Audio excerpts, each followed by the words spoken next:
Hello, everybody, and welcome. I'm so happy that you're here with us today.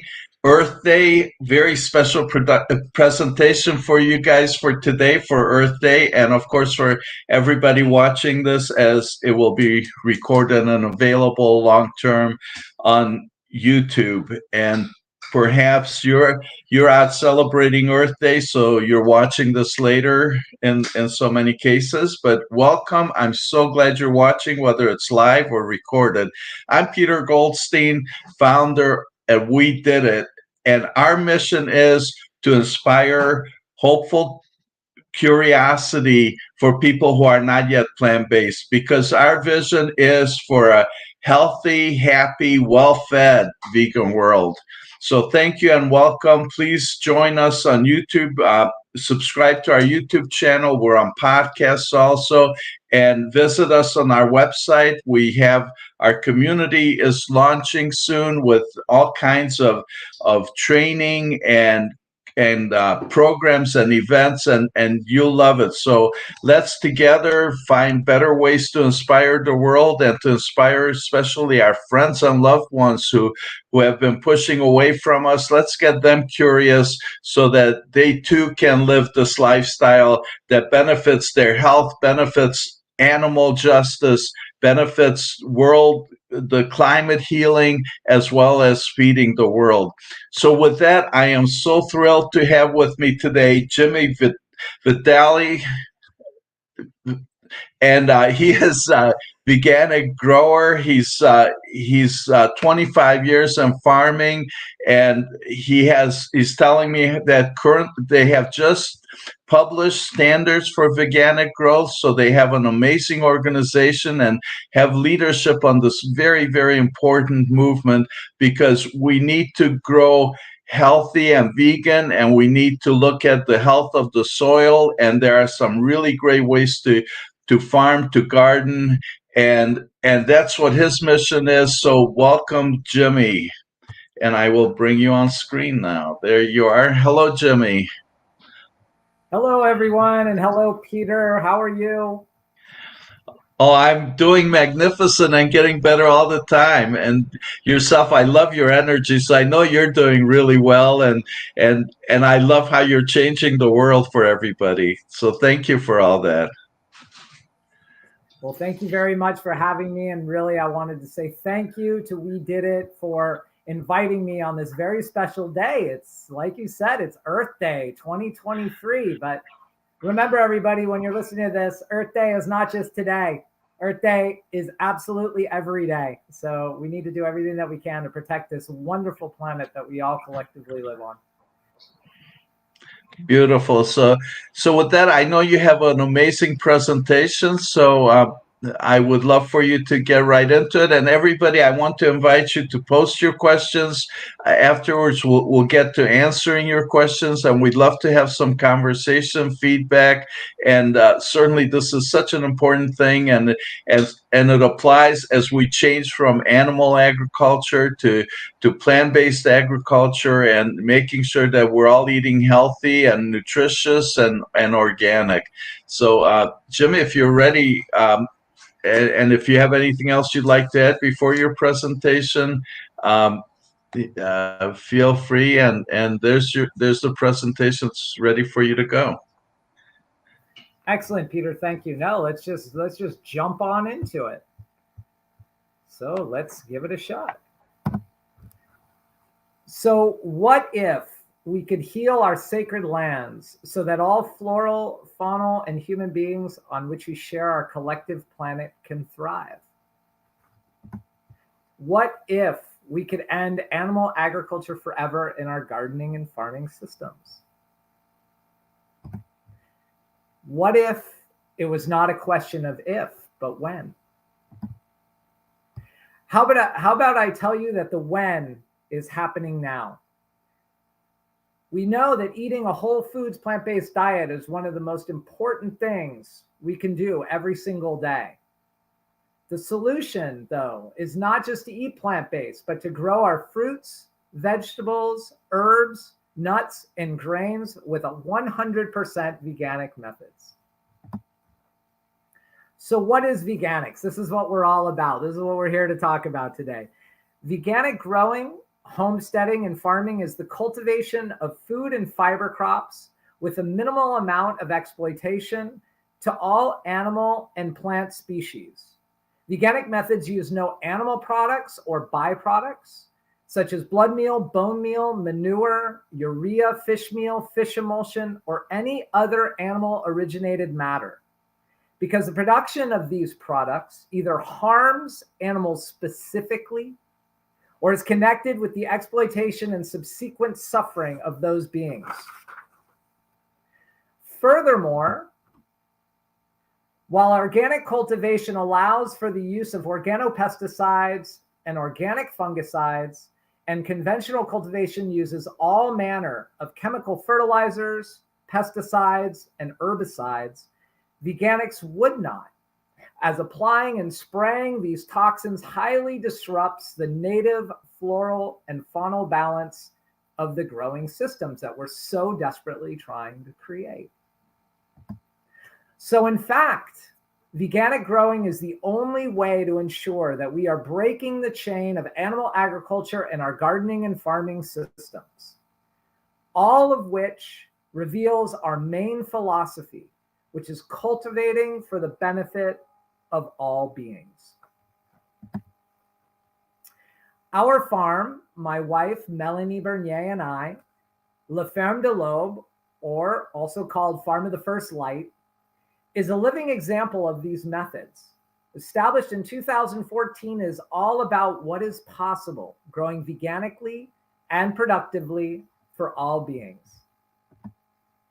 This model is a micro farm homestead cultivating on less than 1/2 of an acre. We focus on soil regeneration. It's one of our main purposes here. Increasing soil organic matter and soil organic carbon through the use of plant-based compost, green manures, or cover crops like clover, buckwheat, and oats. We cover the soil in winter by allowing all garden plants and wild flora to freeze and rest in the beds. Other compost materials like chipped branch wood, dry straw, hay, both green and dry leaves are all utilized. All beds are permanent and are minimally disturbed. No tractors are used, solely but rarely a small rototiller. We also focus on the diversity of plantings. We cultivate over 400 different varieties of fruits, vegetables, herbs, flowers, shrubs, and trees that have been established or annually planted, which invites a biodiverse faunal realm of insects, birds, reptiles, amphibians, and mammals. See, it really is all about soil organic matter in our terrestrial system. For this equates specifically to carbon sequestration in the living soils. There are 3 major ecosystems that sequester carbon: oceans and other large bodies of water like lakes and bays, forests like the Amazon rainforest, Canada's boreal forests, or the forests of the Rocky Mountains through the United States and Canada, and grasslands, where the vast majority of farming systems are located. In the Carbon Farming Solution by Eric Toensmeyer, he stated that for every 1% increase in soil organic matter, the soil can sequester an additional 8.5 tons per acre of carbon from the atmosphere. In 2016, here in Boileau, Québec, at La Ferme de l'Aube, a soil test of our soil organic matter revealed that our soil organic matter percentage was 5.2%, and that equated to sequestering 44.2 tons per acre of carbon. In 2022, using the methods I have already described, our soil organic matter increased to 7.2%, and this increased the amount of carbon sequestered to 61.2 tons per acre. A 38.5% increase in carbon sequestered in just 6 years using entirely regenerative plant-based methods. So how do we accomplish this? Well, as stated earlier, through the use of regenerative plant-based ingredient composts like straw, hay, grass clippings, chipped branch wood, and kitchen scraps, through the consistent use of green manures of cover crops, of buckwheat, oats, and annual clover, allowing much of garden plant residues and native flora to decompose directly on the beds after harvest at the end of the season. Rewilding in the gardens when nature deems it is appropriate. See, it's not always about that we're just growing food for ourselves. It's the fact sometimes that nature, that the natural flora, that the wild free living flora wants to push up. And as farmers, it is our responsibility to let it. Diversity, diversity, diversity. In the floral realm, in our growing systems of cultivated flora like the Charlevoix heirloom pea on the left, if you're looking at it, maybe on the right, and wild native flora like milkweed. This all leads to biodiversity for the faunal and insect realms like the gray tree frog and swallowtail butterflies. La Ferme de l'Aube is blessed to be situated in a forest edge in former glacial valley surrounded by a mixed coniferous forest. We have allowed much of our lands to rewild in our 9 years as guardians. Over 1,000 trees have self-planted by seed or root expansion. La Ferme de l'Aube is a model of the way forward. We're a highly, highly efficient farming system. Our production averages over 5,500 pounds, or approximately 2,500 kilograms on less than 1/2 acre, of which 80% of the land is for human consumption, us, and for sale, and 20% is for all beings to share. We felt that this was so productive that I initiated a study for the Humane Political Party comparing vegan agriculture to conventional and organic agricultural practices, and found that veganics was 3% more productive and 41% more productive, respectively, acre per acre. Further, when comparing plant-based agriculture to animal agriculture, it was found to be over 4,000% more productive acre per acre. And I linked publications, the Humane Herald. We actually put together 7 reports, me and the team there at the Humane Political Party, that if you click on that link, it'll take you right to it. We provided nourishment for 35 to 40 families of seasonal produce for 15 weeks, and us with a year-round supply. And we eliminated a food desert in our region, all with a mere 1% waste of production harvest. A food desert can be defined in the urban areas as somebody not being able to find healthy foods within 1/2 mile. In the rural areas where we live, it's actually 10 kilometers or 6 miles away, that if you cannot find a fresh source of food, you actually are considered to be in a food desert. So by us being centrally located in our small town, having our farm kiosk, people being able to come to us, we eliminated that food desert. They were able to get, at least for that 15 weeks out of the year, fresh produce.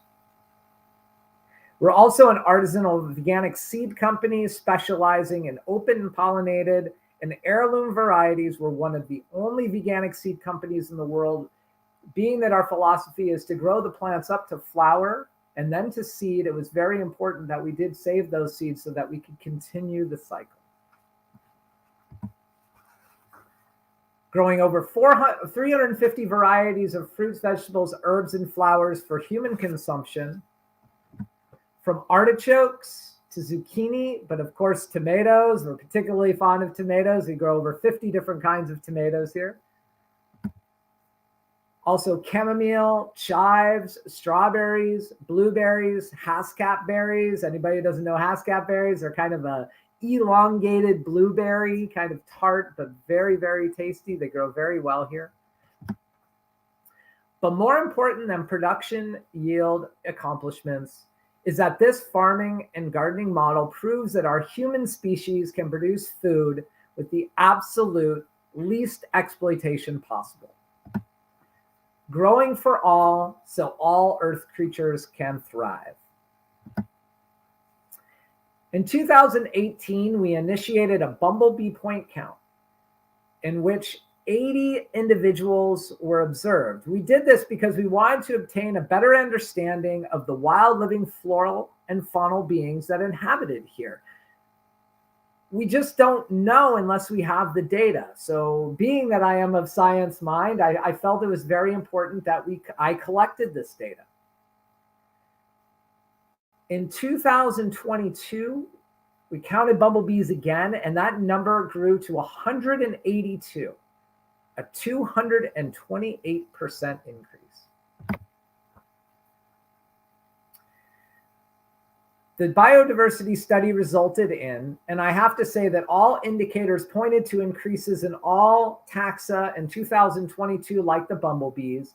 And actually, it has become such an important mission here at La Ferme de l'Aube that I've actually reinstated a further biodiversity study in 2023 so that I actually will be able to compare not only bumblebees, but birds and reptiles and amphibians and mammals and everything that possibly lives here, because this is extremely important to know if our farming systems is actually doing what we proclaim it to do, which is cultivating for all beings, right?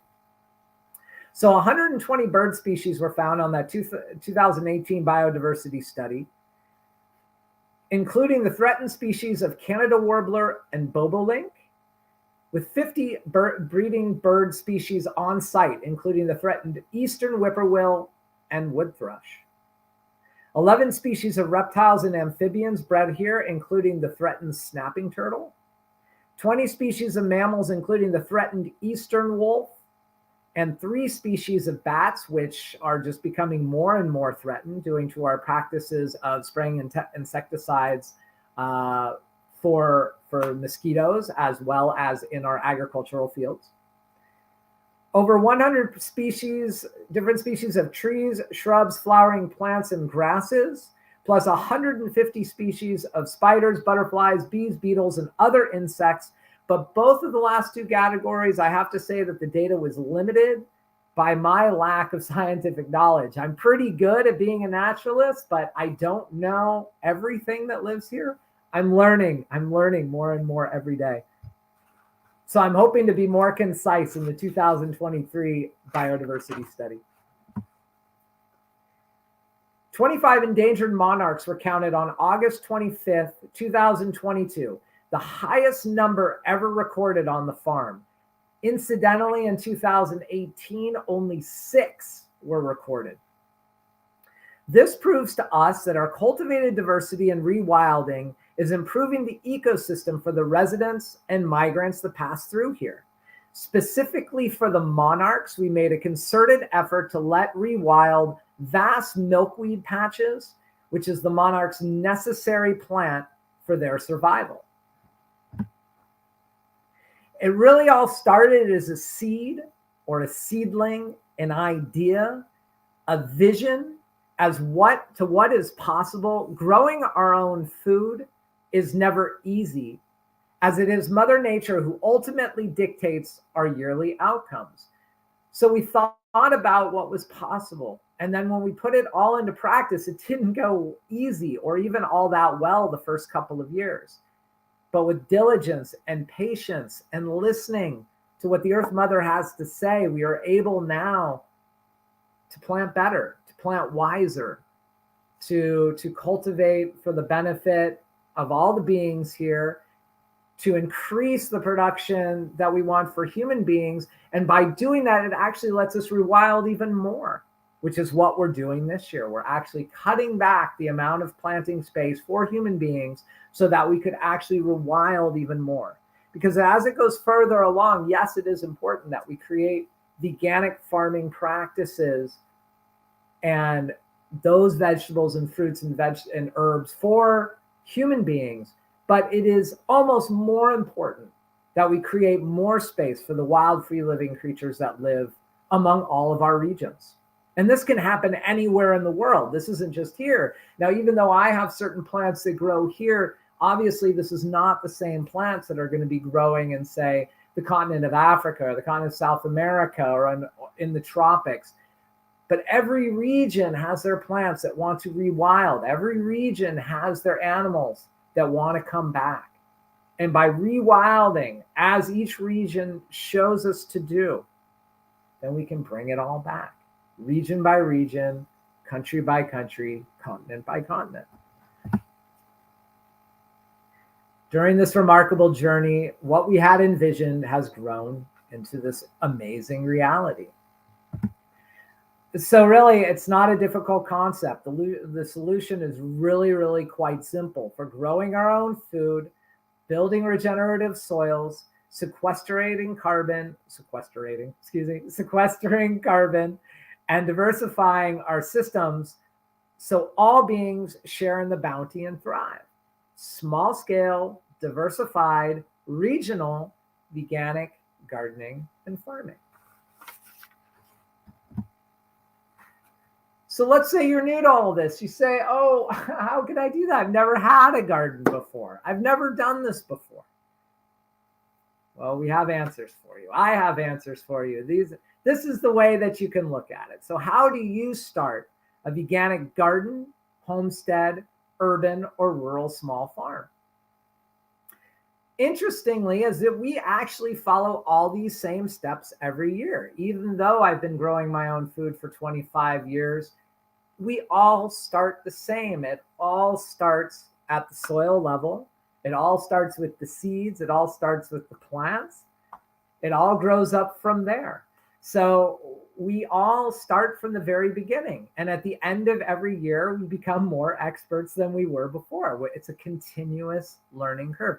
And especially now in these just incredible movements of climate during this just insane level of climate change that is upon us. We're seeing fluctuations in temperatures, 20, 30 degrees Celsius from one day to the next that we've never seen before. We're seeing vast wind events and ice storms and rains. And yes, they've happened in the past, but now they're becoming more prevalent. What you can almost anticipate every year is there's going to be some extreme event that's going to be coming. Whereas maybe in the past, maybe 20, 30 years ago, maybe it was only going to be once every 5 years or maybe 6 years that some extreme event was going to happen. But now it seems like it is almost a given that you're going to get one every year. And it might even be one every season, like this past year has shown us here.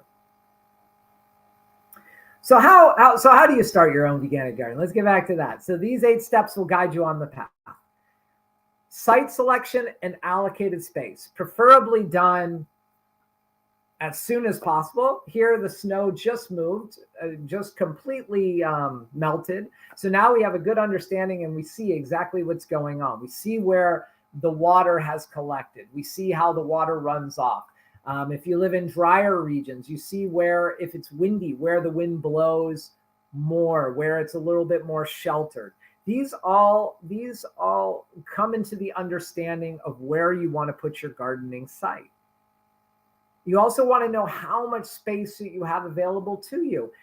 The best consideration is to not start too big. Start with just a small space. Even if it's only a 4-foot by 8-foot garden bed, you can grow a lot in that space. I'm going to get to some more resources on how you can actually learn to plant that space here in just a few slides.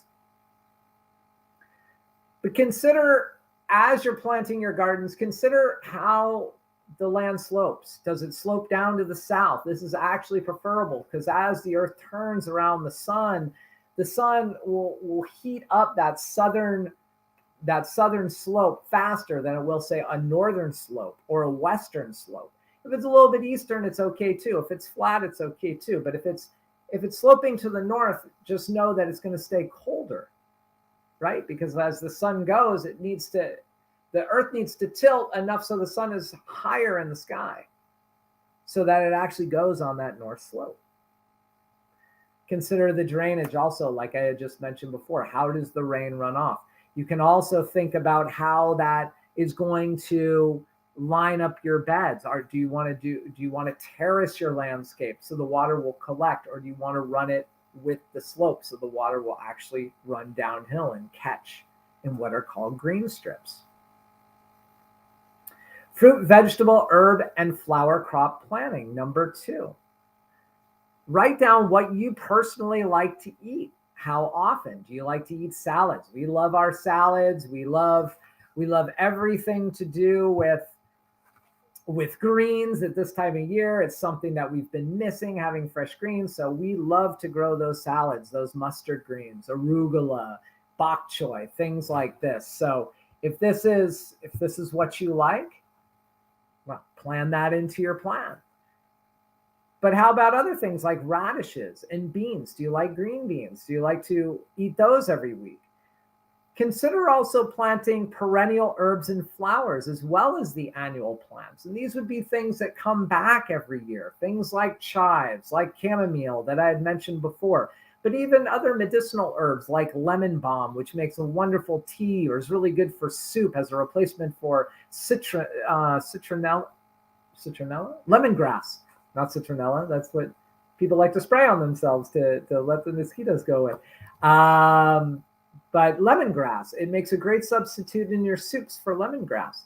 There's also things like garlic chives. What about that? Or oregano and mint. Mint makes a wonderful, refreshing beverage in the early spring, as well as rhubarb. Cutting pieces of rhubarb and putting in your water, you're getting all those wonderful phytonutrients from the rhubarb plant, and it's going right into your vascular system like a plant, digestive system, however the water goes through, circulatory system, all the systems. It goes all the systems. Wherever the water penetrates all throughout our body, since we're 70% water, right? Think about also when you're planting flowers that will bloom all year long. So sometimes there are flowers that actually do bloom all year long. There are some that flower early in the spring, things like comfrey or again chives. Then there's some that come out in the summer, like bergamot or agastache. Korean mint is another one. Or in the late period of time, like milkweed for the monarch butterflies or echinacea. By having a diversity of flowering plants all throughout the season, then the bees and the butterflies and the moths can have something to eat all the time, as well as all the rest of the insects that live there. Your garden planting and calendar and maps. This is number 3. We do this every year. We start from scratch every year.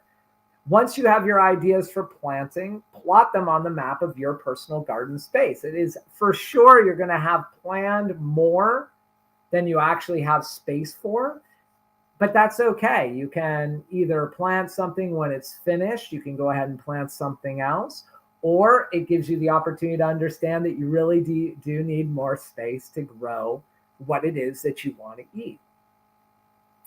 Set up a calendar based on planting dates. Here we do it. We set up our calendar so that every Monday morning we know exactly what we're planting. If we're seeding in the greenhouse, if we're transplanting little baby seedlings into bigger pots, if we're seeding outside or transplanting outside, everything falls on a Monday. When we open up the calendar, it shows on Monday, this is what we have to do. Set up your planning calendar just like you would any other calendar to organize your life. Then you know. It doesn't have to be Monday. It could be whatever day works for you. If you work all week and it's Saturday, we'll put it on your Saturday or your Sunday morning.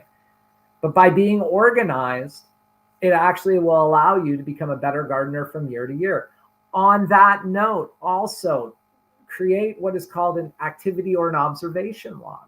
So as you're going through the seasons of your garden, you actually write down what it is that you see, what it is that you experience in your fields, what animals are there, what birds are there, what insects are there, what flowers are blooming at what time, what did well, what didn't, what was the weather and the temperature like. All of these things will make you a better grower from year to year. Because if it's your first one, it is for sure it's going to be difficult. The first year is always difficult. To be honest, after 25 years, every year is difficult because we never know what to expect. There's always going to be some losses. But be diligent, be patient with the hard work. It will all come. It is work. It isn't that it isn't work, but it's a different level of work. Having your hands in the soil, having your hands in the uh, working with Mother Nature, there's truly something special about that.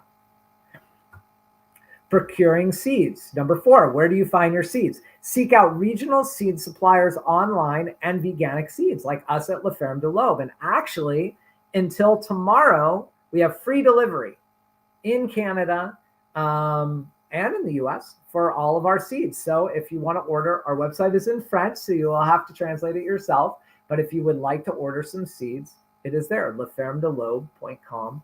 Go to Semence, our seed selection, and you can order your seeds for things that I'm talking about. It's not too late.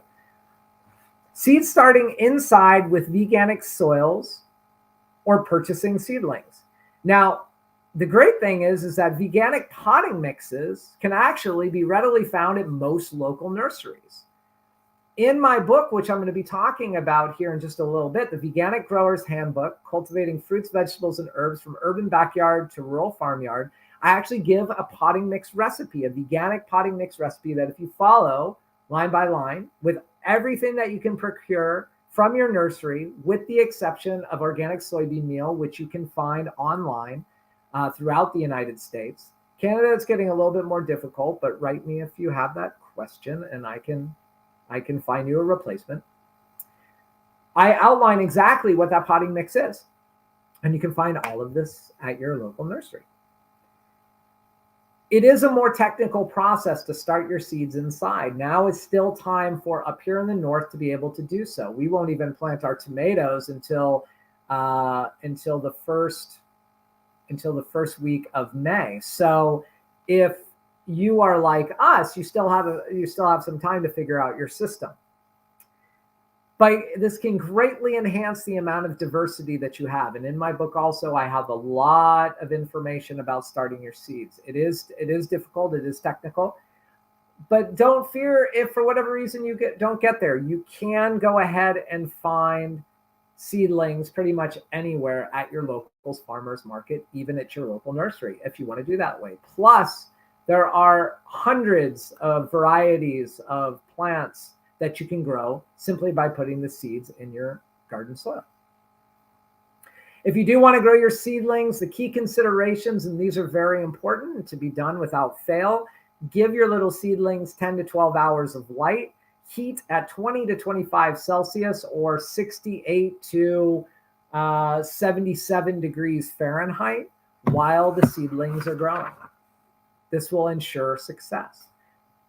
Preparing the garden farm area, number 6. Once the ground opens up from the winter time, once some of the plants break their dormancy, and you'll know this because the wild flora will start becoming green, start pushing up out of the ground, then it's time to mark out and prepare your garden beds from your allocated space with the idea of creating, this is very important, permanent low or no-till beds. And by permanent, I mean once you established the place that you're going to plant, it should always be the same every year. You shouldn't change it. There should be a dedicated place where you would walk and a dedicated place where you plant. That way you are never walking in that beautiful soil that you took all this time in creating. Hopefully that makes sense. Number 7, securing compost materials, and make your own compost. For making your own compost, follow a layering principle using a 1-to-1 or 2-to-1 green to brown method for success. Again, in my book, I outline this quite in detail, but it's a very simple process.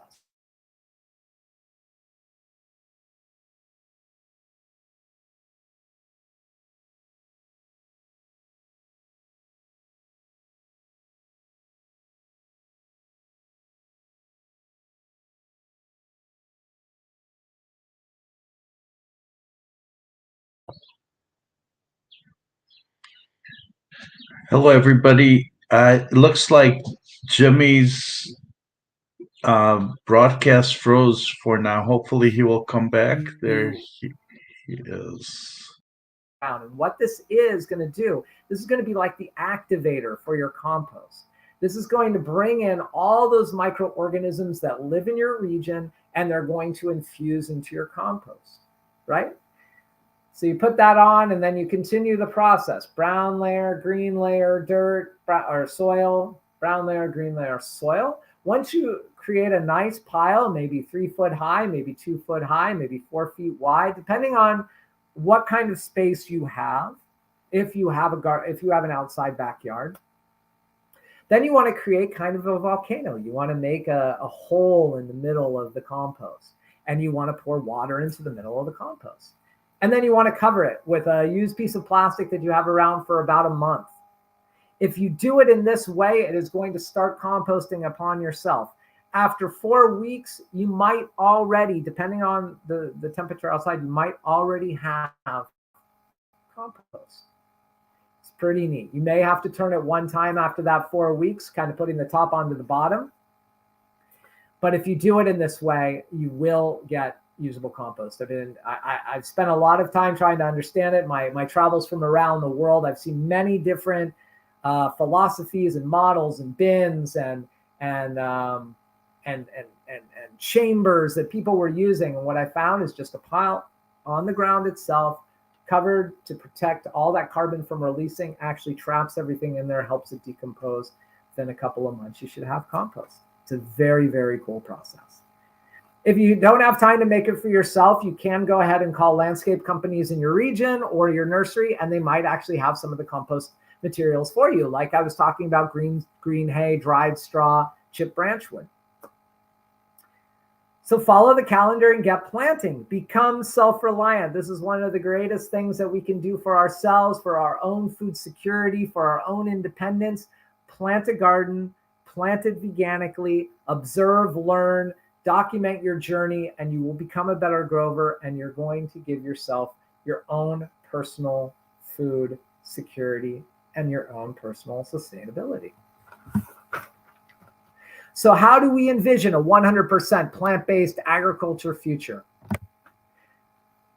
Foremost, there is an absolute need to end all animal agriculture in North America, around the world.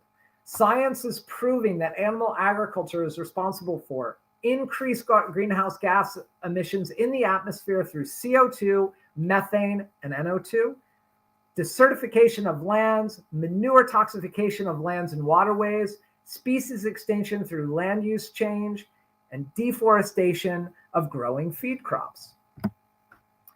In 2021, there was over $32 billion in agriculture subsidies, $24 billion in the US, $8 billion in Canada, that was given to the animal agriculture sector. 67% of that was given to the animal agricultural sector. This is all paid, this is all paid for by us. Instead, we could reallocate those funds to plant-based agriculture and rewilding projects. Some amazing groups are already working on this, like Nation Rising and the incredible Plant-Based Treaty, as well as the Animal Protection Party and the Humane Political Party. But in addition, we need to make our agriculture industry more efficient. In 2011, the FAO of the United Nations produced a report on global food losses. They found that in North America, 52% of yearly fruits and vegetables were wasted, and 44% of that whole was attributed directly to the farmer in harvest and post-harvest handling. So as farmers, we have a responsibility to become better at what we do. To put this into context, so for every 2 pounds of tomatoes, strawberries, bush beans, or cucumbers that were produced, just a little over 1 pound actually made it to market. The other pound rotted in storage, rotted when harvesting, or was bruised to the point of not being able to make it to market. From the USDA, household food insecurity in the US from 2019 was at 10.5%. From the report Household Food Insecurity in Canada in 2021, 16% of all Canadian households, or 1 out of 6, had some level of food insecurity. Now, food insecurity can be defined as inadequate or insecure access to food due to financial constraints, from having an inadequate meal once during the day, or in extreme cases, going a whole day without food. United States, 1 out of every 10 households. Canada, 1 out of every 6 households. So if we ask, can veganics be scalable? Can veganics feed North America? I say we might as well try. Because our current agriculture system is failing us dramatically. Most likely it is due to farm size. Canada has the largest average farm size in the world at 820 acres, which equates inevitably to more waste. In the US, we're number 2. I'm a US and a Canadian citizen, so I say we. In the US, we're number 2 at an average farm size of 444 acres. The smaller the farm size, the more efficient and adaptable they can be. This has been proven around the world. All we have to do is think about it differently. 100% plant-based agricultural system would be biodiverse ecological ecosystems with increased diversity of flora and fauna, non-toxic to lands and water courses, could create more jobs, feed more people as small farms yield more income and production per hectare, per acre, and require more skilled farmers, which again would feed more people. Because of higher production rates per acre, marginal farmlands could return to what they wish they were, wild. And this is the best way to regenerate lands. Would be healthier for all who share our collective planet. So let's say you want to learn more. This wasn't enough for you. You want to go out and get some more research. You want to do some more research for yourself. My book, The Veganic Grower's Handbook, Cultivating Fruits, Vegetables, Herbs from Urban Backyard to Rural Farmyard, is the first of its kind step-by-step handbook for veganic growers, specifically in North America. However, it is a good tool for anyone around the world because there are many chapters that are just universal, like making compost, like preparing your garden beds, like making your garden calendar, like dealing with plant disease issues by understanding insects pressures and how to attract pollinating insects. I discuss all aspects of cultivation from garden preparation to seeding, maintenance, dealing with insect and disease pressures, harvesting, and more. Furthermore, I discuss in great detail the growing of over 70 different crops, all with the small gardener, homesteader, and farmer in mind. In January of 2023, my team and I launched NAVCS, the North American Veganic Certification Standard, or Certified Veganic, can be found at certifiedveganic.org, where we certify farmers in North America. This is a grassroots community building initiative linking all veganic farms under one banner. Acting as a not-for-profit entity, all remaining monies at the end of the year will be granted to new veganic farm projects, infrastructure, rewilding, or biodiversity projects. But there is so much more knowledge moving in the veganic agriculture movement.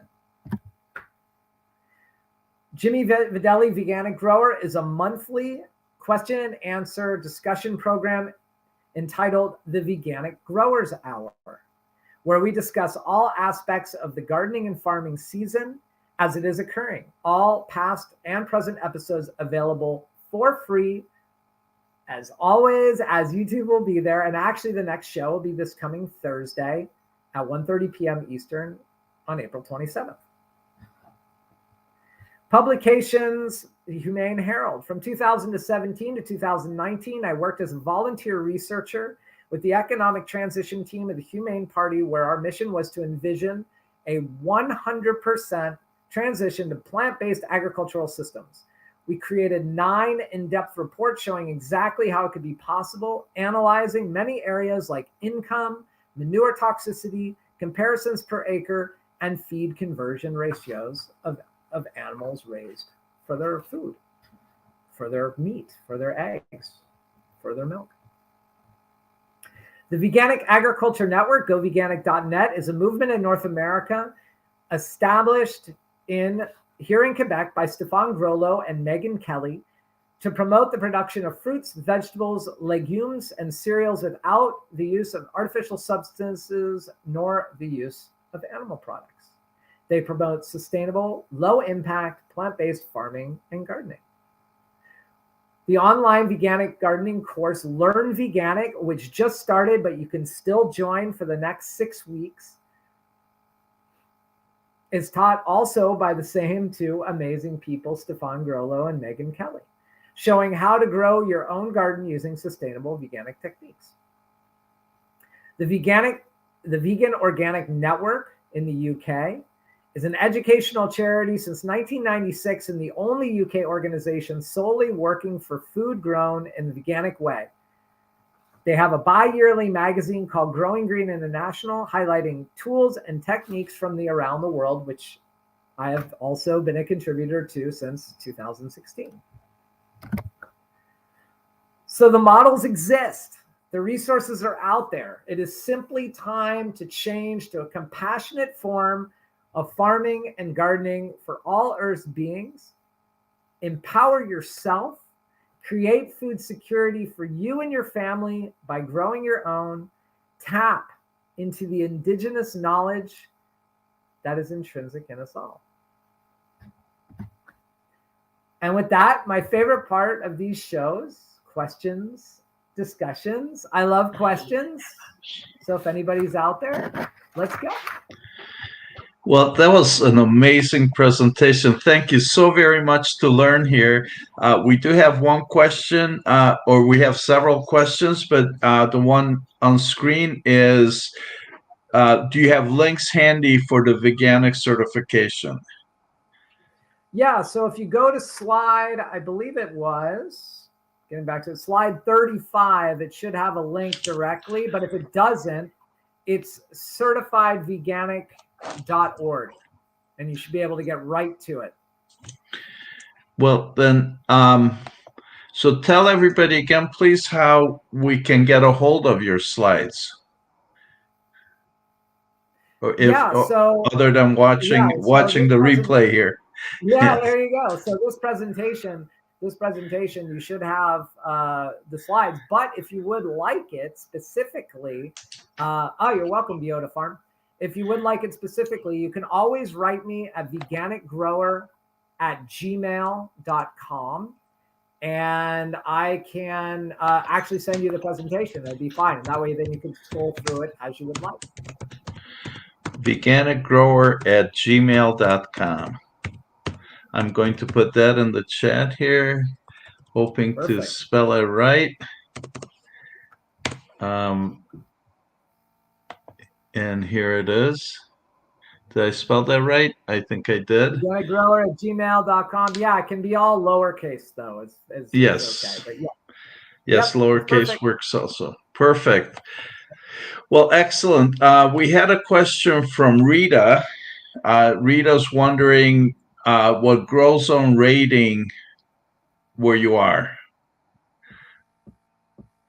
I'm sorry, say that again. What is the grow zone rating where you are? Oh, my grow zone rating. We are actually a 4A, which is quite cold, which would mean that our winter temperatures get down to almost minus 40 degrees Fahrenheit. And that's what the grow zone rating actually comes down to. So if you're planting your perennials, Rita, look to where you are and you'll be fine. So it'd be great if you would tell us where you are and I can help you even better. Beautiful. Let's see, we're getting some other questions. Anne is saying, I'm starting some bulbs in my basement, which has some light. We installed 2 grow lights. Should we leave them on 24 hours a day? Hello, Anne, and I actually know you. Thanks for joining. No, actually, you don't, Anne. Think of it like the way daylight is working right now, and it actually don't even need that much. But if you gave them just 12 hours, just during the daylight hours, say from 6 to 6 or 7 to 7, it would be more than sufficient. They can go to sleep at night and go in the dark. It's fine, just like us. Everyone wants to have a nap. Everybody, I like that. Yes, nap is great. Well, and then we have Christine says when you set to cover the compost with plastic, should it be a clear plastic or have a blue plastic tarp? What kind of plastic are you referring to? Okay, so if you're using what I'm usually referring to is basically like construction or recycled, basically clear plastic. And the reason why I like clear is because the sun will filter in underneath the plastic into the compost, and it will actually let some things grow. So if you use a dark or an opaque tarp, I mean, you can use it, it's fine because it's what you have. But if you use an opaque, then nothing's going to grow underneath. And I don't know if anybody out there has created compost, but what's truly fascinating about making a compost pile, especially if you're using your kitchen garden scraps, all of a sudden you'll start seeing like these winter squash growing and these tomatoes growing, and you can actually let them grow, and it's actually quite fun. So yes, if you have a blue tarp, you can use that. What the covering does, though I already said what the clear plastic does, but what a covering will do, it will actually trap all the moisture and the carbon in the pile. So that is the main goal of covering, because when it rains or when it dries out, when it rains, all the nutrient filters away and erodes, just like it would in our garden beds. And if it's too dry, all the carbon dissipates into the atmosphere. So all that good carbon that you're trying to create to hold into your compost that you then want to feed to your plants when you use that compost is actually all disappearing. And this is why we want, and this is very interesting point. This is why we have such a problem. It was actually an agronome from Michigan State who actually mentioned this, and it clicked quite a bit. The problem that we have in the United States is not so much that the animals themselves are emitting methane from their digestive processes, but what's worse is that the manure that they're depositing, especially when they're coming from concentrated animal agriculture centers, you have those huge piles of manure, and it's just emitting all that methane into the atmosphere, all that NO2 and nitrous oxide into the atmosphere, and there's nothing stopping it. Theoretically, you could have that the belching and coming out the back end of the cow being circulated within, like let's say you had an animal sanctuary, that could all circulate within the grasses, but all that manure that is piled up in like these places where there's nothing else growing, it's just going into the atmosphere. Almost as bad as it is if we're talking about burning fossil fuels. So what he said, which made a lot of sense, is that because there's no good management for this, and there never can be because there's just way too many animals being raised, all this manure is going to emit all that carbon dioxide equivalents up into the atmosphere, and this is going to give us trouble for a very long time. Anyway, that's why you cover your compost pile. Beautiful, thank you. So back to Rita. She says she's at 6,300 feet elevation, pretty well up there, and temperatures stay below freezing for 3 to 4 months. Okay, so where I was in northern Arizona, where I had my first farm, was about 5,600 feet. We were considered to be in the Colorado Plateau, so we were on sort of the downslope of the Colorado Rockies in Arizona, really close to the Four Corners region. And yeah, it was the same for us. The temperatures stay below freezing. What you really need to know, though, Rita, is how cold it gets in that below freezing. Now, the great thing is that the USDA has what's called a plant hardiness zone map, as does the Farmer's Almanac. And in my book, Rita, I actually talk about this, and I give you links in that book to exactly where you need to go to know your zone. So if you go to plant hardiness zones, USDA, or go to the Old Farmer's Almanac and actually put in your zip code or your town, or maybe the closest biggest city to your town, they will tell you what your zone is. So my guess is you're probably a zone 5, which basically everything that I grow here as a perennial, so chives and asparagus and rhubarb and blueberries and blackberries and raspberries and grapes, all of those you can grow also. So hopefully that makes sense. These questions keep coming in. Here we have Tammy. When you say add soil to your compost, what type of soil do you add? Would it be topsoil that you obtain through a nursery? No. So think about where it is that you're going to have your garden. And let's say you have a space already cleared, that you took out maybe the grasses that were there, or you maybe had some wild flora, some people call them weeds, but wild flora that's there. Just use that soil. Use some of that, because that particular soil component, and we're not talking very much, we're just talking a dusting, because soil is not just dirt. It's not that it's not alive. Soil is actually made up of wild, living microorganisms.